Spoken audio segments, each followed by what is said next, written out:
Thank you very much. Hayes Kaufman is alive. I look at comic books new and old. Today I'm looking at a new comic book, Absolute Superman, issue number 9 by DC Comics. This was a $4.99 book. It's written by Jason Aaron. He's written every issue of this series so far. And Rafal Sandoval doing the artwork. He's on the main cover that you see here. Got Superman. He's got the Omega Men helmet on here. This isn't actually something he puts on in this issue, but a pretty cool looking cover. He does join up with the Omega Men here. They're basically the resistance force against the Lazarus Corporation, who we see here in this issue. We see Ra's al Ghul, who's the leader of the Lazarus Corporation. He's taken Lois Lane prisoner here because she was gathering intel on Superman and was basically started working against the company that she's hired onto, the Lazarus Corporation here. So Ra's al Ghul meeting personally with her, which she says he's a reclusive founder. He never shows his face in public, so he wants her to be impressed that he showed up to see her. She just spells it all out for him, and he actually is impressed by everything because she's pretty smart. She knows everything that's going on here. She explains to him that she understands that he hasn't killed her yet, so he obviously wants her to keep working for him.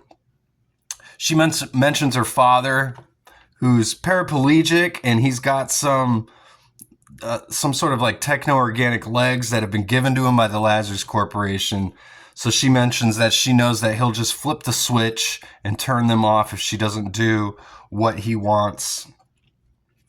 She eventually threatens him, though, because he says he's not going to just flip a switch. He'll just take her father out with his own bare hands. So she comes at him with a knife, and he says, open my throat, and I promise you I will rise again on the morrow. Can you say the same? And she tells him to bring him his son, which is interesting. We know from the previous issue, Ra's al Ghul is looking for an heir, looking for his son.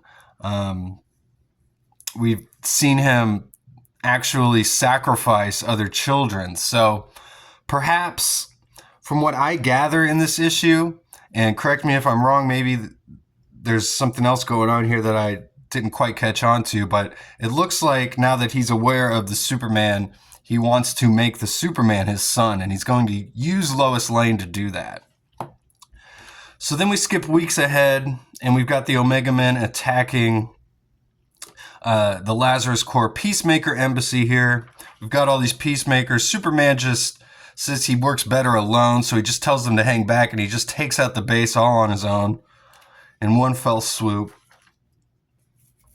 So Kal-El's got this AI suit, and the suit is telling Kal-El to stay away from the box. And at the very beginning of this issue, Kal-El's trying to eject these kryptonite bullets from his chest, because in the previous issue, he got shot through the chest by Chris Smith, the Peacemaker, with 3 kryptonite bullets. I like this first panel when we first open the book, and you see the bloody Superman symbol with the bullet holes through it. But he's extracting these bullets from his chest here. They're trying to do it, but he just says, let me do it himself. And eventually the leader of the Omega Men, Primus here, brings this box that resuscitates Superman here, I guess giving him back his powers or something, but the AI suit tells Superman he needs to stay away from this box, whatever it is. And we see Superman here. He's saying that, I think we've been here long enough. There's no such thing as being careful on this planet. And at this point, all I am is wounds.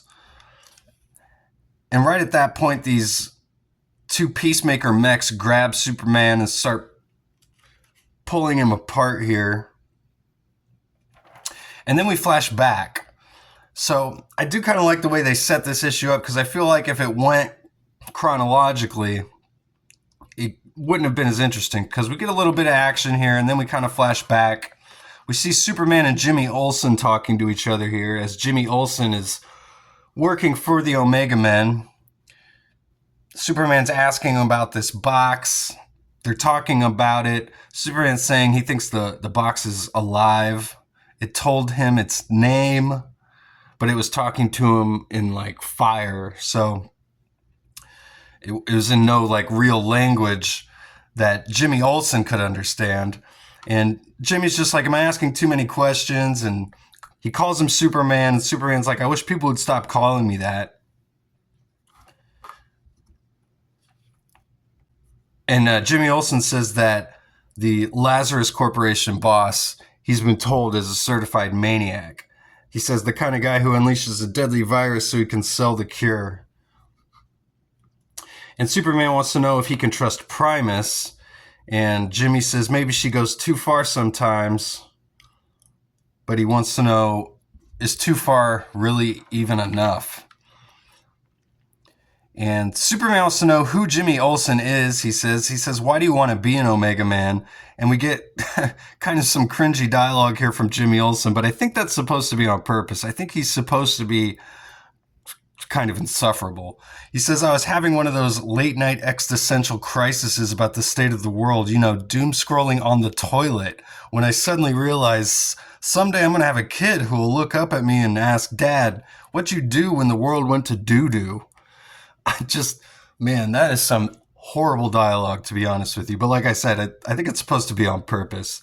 And then Jimmy Olsen goes on to say, once he first joined the Omega Man, the first thing he did was get a vasectomy.